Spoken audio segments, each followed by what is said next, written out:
Hi hello నమస్తే. నేను Krishnanjaneyulu. YS Jaganmohan Reddy తమ పార్టీకి చెందినటువంటి రాజ్యసభ సభ్యుడు విజయసాయిరెడ్డి రాజీనామాకు సంబంధించి చేసినటువంటి వ్యాఖ్యల మీద విజయసాయిరెడ్డి స్పందించాడు. జగన్మోహన్ రెడ్డి ఏమన్నాడు? విలువలకు కట్టుబడి ఉండాలి, క్యారెక్టర్ ఉండాలి. పాలిటిక్స్లో ఉంటే మీరు భయపడి రాజీనామాలు చేస్తే ఎట్లా, ప్రలోభాలకు లోబడి రాజీనామాలు చేస్తే ఎట్లా, మీరు ప్రత్యర్థులకి వాళ్ళతో చేతులు గెలిపితే ఎట్లా అనేటువంటి దాని మీద జగన్మోహన్ రెడ్డి ప్రశ్నించాడు. విజయసాయిరెడ్డి పేరు ప్రస్తావన కూడా చేశాడు. విజయసాయిరెడ్డితో పాటు ఇంకా కొంతమంది కూడా పోవచ్చు, పోతే పోనివ్వండి. ఇలాగా ఉంటే అసలు మనల్ని కార్యకర్తలు ఏమి గౌరవిస్తారు? మీకు గౌరవం ఎక్కడ ఉంటుంది? మన కార్యకర్తలు మా నాయకుడు ఇతరుని కాళ్ళలో పట్టుకొని కాళ్ళ ఎగరేసి చూపించాల్సినటువంటి పరిస్థితి ఉండాలి, కానీ మీరు చేస్తుంది కరెక్ట్ కాదు అని జగన్మోహన్ రెడ్డి విజయసాయిరెడ్డిని ఉద్దేశించి అన్నాడు. విజయసాయిరెడ్డి కూడా దాని మీద అదే స్థాయిలో స్పందించాడు.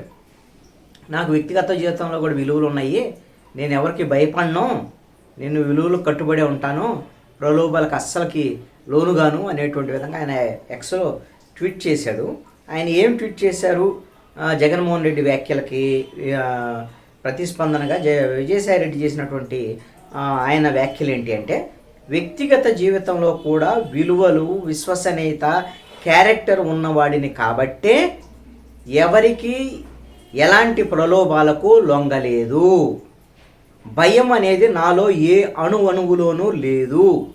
కాబట్టే రాజ్యసభ పదవికి, పార్టీ పదవుల్ని మరియు రాజకీయాలనే వదులుకున్నాను అని విజయసాయిరెడ్డి ట్వీట్ చేశాడు. ఇదేమి జగన్మోహన్ రెడ్డి పేరేమి నేరుగా ప్రస్తావన చేయలేదు విజయసాయిరెడ్డి. నిన్న మాట్లాడింది జగన్మోహన్ రెడ్డే కదా. జగన్మోహన్ రెడ్డి అయితే విజయసాయిరెడ్డి పేరు ప్రస్తావన చేశాడు.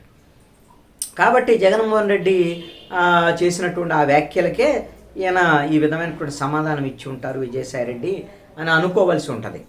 ఎవరికీ ప్రలోభాలకు లొంగలేదు అంటాడు, భయం లేదని చెప్తున్నాడు. అందుకనే రాజకీయాలను కూడా వదిలిపెట్టానని అంటున్నాడు. భవిష్యత్తులో రాజకీయాలను వదిలిపెట్టి ఉంటాడా, లేకపోతే వాళ్ళ అమ్మాయి ఏమన్నా బీజేపీలో చేరిద్దా? ఈయన ప్రలోభాలకు సంబంధించిన భయం లేదు అని అంటే, మొన్నే కదా కాకినాడ పోర్టుకు సంబంధించి ఏదైతే అరబిందో వాళ్ళు బలవంతంగా కేవీ రావు దగ్గర నుంచి రాయించుకున్నటువంటి ఆ వాటాలకు సంబంధించి వాటిల్లో విజయసాయిరెడ్డి పాత్ర ఉన్నట్టుగా ఇక్కడ ఏపీసీఐడి, ఈడీ కేసులు నమోదు చేయటము, ఇవన్నీ నేపథ్యంలోనే దాన్ని బ్యాక్గ్రౌండ్లో సెటిల్మెంట్ చేసుకున్నటువంటి పరిస్థితులు విజయసాయిరెడ్డి వాళ్ళ వైపు నుంచి ఉన్నటువంటి పరిస్థితి ఉంది. మరి అలాంటి భయాలు లేకపోతే ఎందుకు రాజీనామా చేశాడు విజయసాయిరెడ్డి అనేటువంటి దాని మీద వైసీపీ వాళ్ళు అనుకున్నటువంటి, వైసీపీ నేరుగా జగన్మోహన్ రెడ్డి అన్నటువంటి మాట. మరి జగన్మోహన్ రెడ్డి వ్యాఖ్యలకి నేరుగానే గట్టి కౌంటర్ ఇచ్చినటువంటి పరిస్థితి ఉంది విజయసాయిరెడ్డి. మరి ఈ వ్యాఖ్యల మీద ఇంకా ఎవరైనా వైఎస్ఆర్ కాంగ్రెస్ పార్టీ నేతలు మాట్లాడతారా అనేది చూడాలి.